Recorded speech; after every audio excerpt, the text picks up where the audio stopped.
이사야 5장 1절부터 7절까지. 이사야 5장 1절에서 7절 말씀 제가 공독합니다. 구약성경 972페이지. 나는 내가 사랑하는 자를 위하여 노래하되 내가 사랑하는 자의 포도원을 노래하리라. 내가 사랑하는 자에게 포도원이 있으며 심히 기름진 사내로다. 땅을 파서 돌을 제하고 흑상품 포도나무를 심었도다. 그 중에 망대를 세웠고 또 그 안에 술틀을 팠도다. 좋은 포도열 맺기를 바랐더니 들포도를 맺었도다. 예루살렘 주민과 유다 사람들아 구하노니 이제 나와 내 포도원 사이에서 사리를 판단하라. 내가 내 포도원을 위하여 행한 것 외에 무엇을 더할 것이 있으랴. 내가 좋은 포도 맺기를 기다렸거늘 들포도를 맺으면 어찌 됨인고. 이제 내가 내 포도원에 어떻게 행할지를 너에게 이르리라. 내가 그 울타리를 걷어 목힘을 당하게 하며 그 담을 헐어 짓밟히게 할 것이요. 내가 그것을 황폐하게 하리니 다시는 가지를 자рем이나 복을 도둠이어 못하여 찔레와 가시가 날 것이며 내가 또 구름에게 명하여 그 위에 비를 내리지 못하게 하리라 하셨으니 무릇 만군의 여호와의 포도원은 이스라엘 족속이요 그가 기뻐하시는 나무는 유다 사람이라. 그들에게 정의를 바라셨더니 도리어 포악이요 그들에게 공의를 바라셨더니 도리어 부르짖음이 했도다. 아멘. 참 이스라엘 백성과 유다 민족에 대해서 그들의 타락상과 부패림을 이사야 선지자가 안타까운 마음으로 선포하는 내용이 오늘 본문의 말씀입니다. 지금 하나님께서는 수많은 나라 가운데 세계 민족 가운데 특별히 이스라엘을 택하시고 너무나 기뻐하시고 기대가 너무 컸습니다. 그러나 결과는 실망과 탄식으로 바뀌게 되는 상황이 오늘 내용의 말씀입니다. 지금 1절을 보면 노래를 부르잖아요. 택해놓고 내가 사랑하는 자를 위해 노래한다. 사랑하는 자의 포도원을 노래하리라. 포도원이 이스라엘을 말합니다. 내가 사랑하는 자의 포도원이 있다. 심히 기름진 하나님이다. 오늘 하나님께서 이 축복을 주셨습니다. 이스라엘을 택해놓고. 그러면서 이제 오늘 농부를 비유했는데요. 오늘 본문 보면 농부를 비유했어요. 농부가 하는 일이 뭡니까? 열매를 바라보는 거죠. 결과. 그래서 어떻게 됐어요? 씨를 뿌리기 전에 반드시 해야 되는 게 뭐예요? 땅을 파서 돌을 제합니다. 그래서 네 가지를 지금 농부는 준비를 하고 있어요. 농부를 하나님으로 비유가 되는데 농부가 지금 준비하는 것이 네 가지입니다. 돌을 파서, 땅을 파서 돌을 제하고, 두 번째는 이제 극상품 포도나무를 심고, 세 번째는 그 중에 망대를 세우고, 망대가 뭐예요? 지키고 보호하는 초소입니다. 그 안에 술틀을 봤다. 이것은 이제 수확의 기쁨을 대기한 거죠. 수확의 기쁨을 기대하면서 어떻게 했어요? 땅을 파서 돌을 지었죠. 얼마나 이게 수고가 많이 들어갔습니까? 땀이 들어가고 수고가 들어가고 시간이 들어가고 몸이 들어가고 엄청난 수고와 헌신을 해서 이렇게 기대를 걸고 이제 좋은 열매 맺기를 기다렸어요.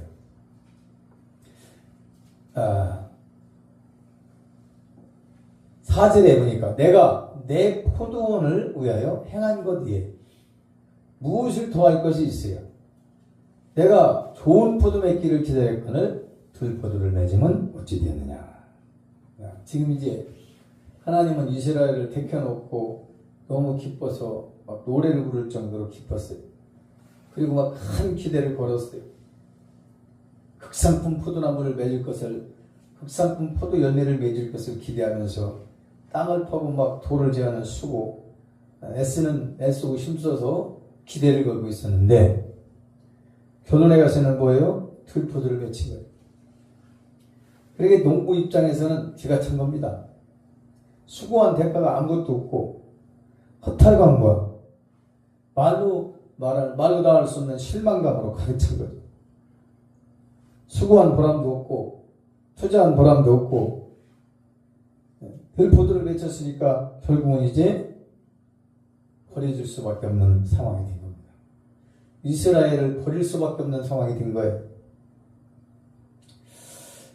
그러면 여기다 들포도를 맺었다 했어요. 들포도. 들은요, 들자가 들어가면 다 버려져야 되는 거예요. 들자가 들어가면. 이제 들이 무엇을 의미하고 있는가, 성경에서. 본문 봅니다. 창세기 25장 29절 보면, 야곱이 죽을 쏘았더니 에서가 들에서 돌아와서 심히 피곤하여.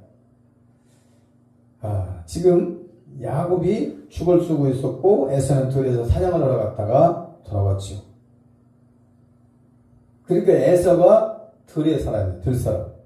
들사람이라고 창세기 25장 27절에서 말하고 있어요. 에서는 익숙한 사냥꾼이었으므로 들사람이 되고, 그러니까 에서는 버려질 자에 속한 거죠. 들사람. 들에 속하면 다 버려지는 거예요. 들. 마태복음 6장 28절에 들의 백합화를 보라. 어떻게 자라는가 생각하여 보라. 수고도 아니하고 길쌈도 아니하는. 우리가 무엇을 먹을까 마실까 입을까 염려하지 말고 구하지도 말라 말했을 때에 이어지는 말씀이에요. 그러니까 여기서 들의 백합화는 이방인을 말합니다. 이방인. 유대인을 말하면서 이방인을 말하는 거예요. 안 믿는 자들.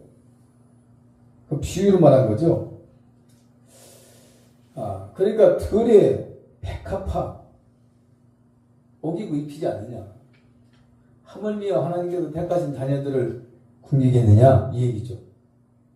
이 얘기를 하면서 들을 말하는 거예요. 들 백합화. 버려질 자들도 다 먹이고 입히신다. 너희들 내가 버리겠느냐 이 얘기죠. 그 다음에 창세기 19장 17절에 보면은 그 사람들이 그들을 밖으로 이끌어낸 후에 이르러 도망하여 생명을 보존하라. 돌아보거나 들에 머물지 말고 산으로 도망하여 멸망함을 면하라.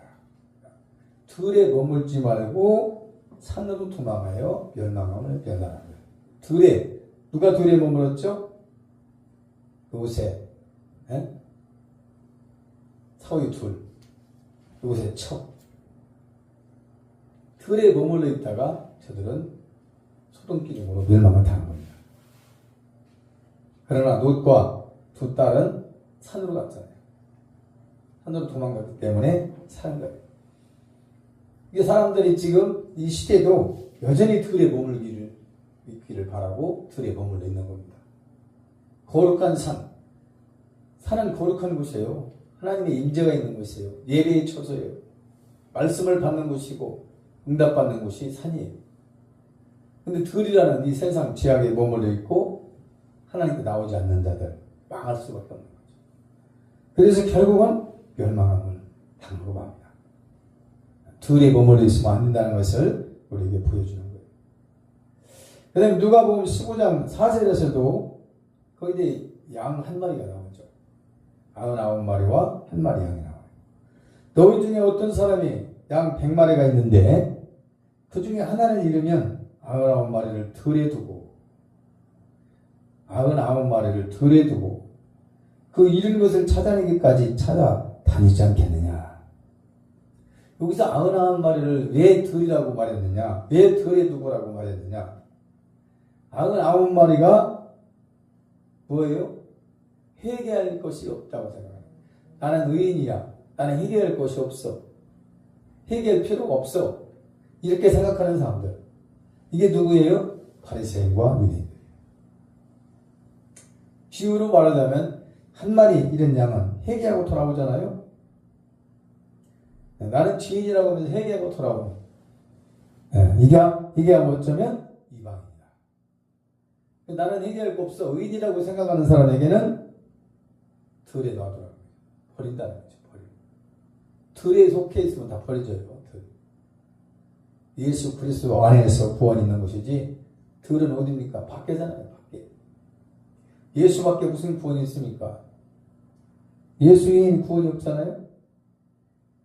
그래서 우리가 회개하고 아버지 집으로 돌아온 자 한 마리야. 이게 이제 구원에 속한 거예요. 99마리가 아니에요. 이 99마리는 덜에 있어요. 덜에 뒀잖아요. 그러면서 99마리가 하는 말은 회개할 곳이 없다. 우리는 이렇게 말합니다. 네. 이가 바로 버려질 자라고요. 그 다음에 누가복음 15장 15절에 탕자 얘기가 나오죠. 탕자가 들에서 돼지를 키는 일을 했죠. 돼지를 키는 일. 들에서. 탕자가 뭐예요? 아버지 집을 떠났잖아요. 아버지 집을 벗어난 거잖아요. 들이라는 건 뭡니까? 아버지 집을 떠나서 세상으로 간 것이고, 거기서 더군다나 돼지를 키는 일을 합니다. 돼지. 부정한 동물이나 부정한 동물. 개와 돼지는 성경에서 아주 부정한 걸로 표현하고 있어요. 여러 군데서. 그러면서 뭐라고 하냐면, 탕자가 들에서 돼지를 키는 일을 하면서 그 나라 백성 중 한 사람에게 부처 사니 그가 그를 들로 보내어 돼지를 치게 했는데, 들로 보내어서 돼지를 치게 했어요. 누구를? 탕자를. 탕자니까 들에 있는 거예요. 근데 탕자가 죄인이라고 깨닫고 회개하고 아버지 집으로 돌아왔을 때는 이제 들이 아니잖아요. 아버지 집에 안으로 들어온 거잖아요. 그래서 이제 구원의 은혜가 회복되는 것이 말씀하고 있는 거예요. 그 다음에 또 한 가지 말한다면 두 가지만 더 말씀합니다. 들에 대해서. 사사기 8장 16절에 보면은 그 성읍의 장로들을 붙잡아 들가시와 찔레로 숙곳 사람들을 징벌하고, 들가시. 버려진 것을 말해요. 들가시. 버려질 대상, 버려질 사람, 버려질 것들을 말할 때 들을 말해요. 더군다나 가시는 저주의 상징입니다. 그 다음에 이제 열왕기하 4장 39절에 한 사람이 채소를 캐러 들에 나갔죠? 한 사람이. 채소를 캐러 들에 나갔다가 들포도 동풀을 만나게 되고, 그곳에서 들호박을 따게 되고, 따가지고 옷자락에 따가지고 와가지고 국을 끓였는데 독이 들어있었다. 무슨 얘기예요? 버려야 되는 거죠. 독이 들었으니까. 이제 한마디로 요약을 딱 하면 들자가 들어가면 버려지는 것이다. 그래서 우리는 절대 들이 있으면 안 되는 거예요. 성전 뜰에 있으면 안 돼요. 우리는 성소 안으로 들어가야 돼요. 성소 안으로.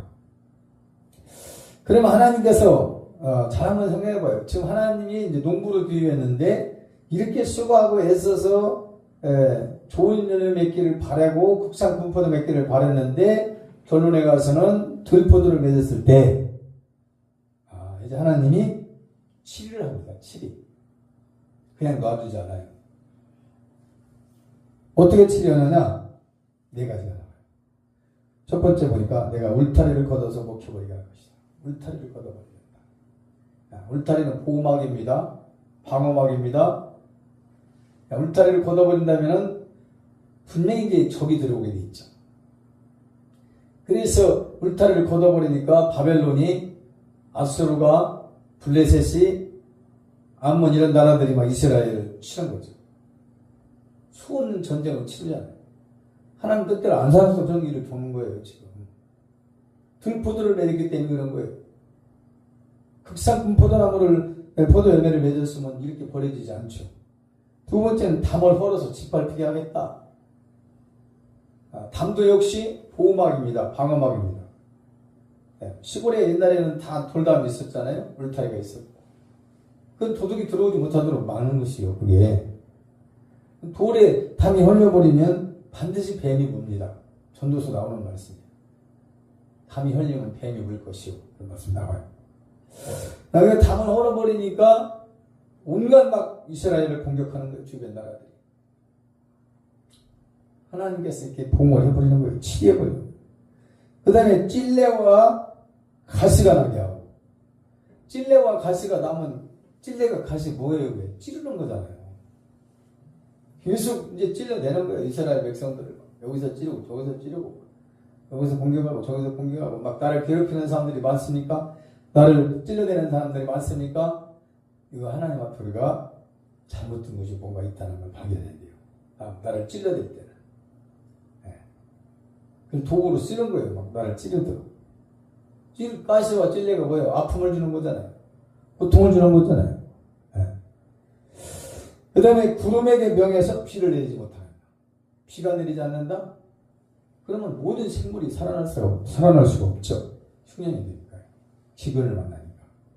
이게 이제 들포도를 맺은 이스라엘 백성들을 기대하고 그렇게 하나님께서 기뻐하시고 춤을 추며 노래하면서 극상품 포도나무를 심어놓고 극상품 열매를 맺기를 기대했던 하나님은 들포도를 맺었을 때에 하나님은 이렇게 7일을 해버렸죠. 그러면 이제 결론이 몇 절입니까? 7절이에요. 결론. 포도원은 이스라엘 족속이요 그러잖아요. 무릇 만군의 여호와의 포도원은 이스라엘 족속이요 그가 기뻐하시는 나무는 유다 사람이라. 그러니까 택한 백성들이 하나님의 자녀들이 이렇게 사는 거예요. 들포도를 맺은 거예요. 들포도. 하나님이 택하겠는데 버려질 수밖에 없는 상태가 된 거예요. 하나님 기대와는 전혀 상관없이 실망과 한탄만 나게 만드는 거예요. 하나님은. 오늘날 우리들의 모습이 혹시 그럴지 생각해 봐야 됩니다. 하나님 우리를 불러냈습니다. 택해 주셨습니다. 근데 우리를 통해서 하나님이 기뻐하시는 건지 또 하나님 마음이 오늘 이런 말씀처럼 상한지 우리가 다시 한번 돌아봐야 될 줄 믿습니다. 그러면서 뭐라 그랬습니까? 하나님이 기대한 건 뭐였어요? 정의를 바랬어요. 정의. 하늘 정자 오를 의자. 하나님이 바른 거예요. 유다 사람들에게 정의를 바랬어요. 그런데 포함이다. 얼마나 실망스럽겠습니까? 하나님 생각하는 것과 전혀 잘못되게 살아가는 저들의 모습을 보면서 하나님 기대와는 전혀 상관없이 살아가는 이스라엘 백성들의 모습을 바라보면서 하나님은 너무나 지금 마음이 아프죠. 또 공의를 바라셨는데 도리어 부르짖음만 되었다. 이게 바로 하나님께서 우리 바라보는 우리의 모습이 얼마나 하나님께서 보실 때 얼마나 우리가 실망스럽겠죠. 하나님 보실 때. 우리에게 무엇을 남겨줍니까? 지금 오늘 이 시대를 살아가는 우리에게 저와 여러분 모두에게 무엇을 보여주고 말해주겠습니까? 하나님은 더 이상 이제 인간들에게 바랄 것도 기대할 것도 없다는 거죠. 이제. 왜? 이미 벌써 하나님의 형상을 다 저버렸고요. 하나님 그 약속과 말씀들을 다 저버렸고 주님의 마음을 아프게 하는 그런 상태가 됐기 때문에 이제 하나님 더 이상 기대를 못해요. 근데 한계가 올 수밖에 없어요. 하나님 한계가. 기다려보고 더 참아보고 더 한 번 더 생각해보고 이런 시간들을 오늘날까지 하나님은 기다리셨고 오늘날까지도 기대를 하고 있었어요. 그런데 이제 하나님이 모든 걸 포기할 때는 심판입니다. 그래서 홍수심판 때도 뭐라고 했습니까? 하나님이 사람 지으심을 후회하시고 한탄하시면서 홍수로 심판을 내리시고 작정을. 그럼 오늘날도 하나님께서 사람들을 바라볼 때 실망스러운 모습만 있지 흡족하게 하는 사람이 얼마나 있겠어요? 물론 있죠. 신실한 그리스도도 있고 주의 종들도 있고 있습니다. 그렇지만은 많지 않다는 거예요. 많지 않다. 그래서 우리는 하나님이 이제 우리에게 포기를 했잖아요. 우리는 이제 무엇을 붙잡고 생각하며 살아갈 것인가? 사람을 기대하거나 의지하지 말고. 하나님도 포기했는데 우리가 누구를 믿어요? 그냥 그 사람은 그 사람이라고 그냥 그렇게 보고 말해야 되지. 그걸 내 생각으로 맞춰가지고 왜 저럴까? 왜 그럴까? 그럴 이유가 없어요. 그렇게 해도 될 일도 아니고요. 이 본질이 바뀌기 쉽지 않습니다. 성품이라는 게 타고난 조상의 기질부터 타고난 이것들 바뀌기가 쉽지 않아요. 천성적으로 잘 타고난 사람들은 다행히 좋은데 그렇지 못한 경우에는 쉽지 않습니다. 기어진 것 같으나 어떤 상황에서는 또 그 모습이 나오고 이게 이제 인간의 연약한 모습. 그래서 하나님은 다 포기했어요. 더 이상 이제 기대 안 해요. 기대를 하면 할 만큼 실망으로 돌아오기 때문에 기대를 안 씁니다. 우리가 이제 오늘 말씀을 보면서 지금까지 살아온 모든 삶이 하나님을 기쁘시게 했는지 하나님 마음을 아프게 해드렸는지를 늘 생각하면서 기억하면서 남은 인생들을 남은 삶들을 믿음으로 승리하며 나가야 될 줄로 믿습니다. 기도하겠습니다. 좋으신 아버지 하나님 고맙고 감사드립니다. 하나님은 수많은 민족 가운데 나라 가운데 특별히 이스라엘을 선민으로 택해 놓으셨고 너무 기뻐서 노래하면서 기대를 걸고 정말로 애쓰고 힘써 극상품 포도나무를 심고 극상품 포도 열매를 발했으나 결론에 가서는 들포도를 맺음으로써 버려질 수밖에 없는 이스라엘 백성들이 된 상태를 보면서 하나님은 실망하셨습니다. 오늘날 우리의 모습을 하나님께서 바라보신다면 기뻐하시든지 실망하시든지 남은 삶에 주어진 시간 속에서 하나님을 기쁘시게 하며 살아갈 수 있도록 축복하여 주시옵소서. 감사드리오며 예수 이름으로 기도합니다. 아멘.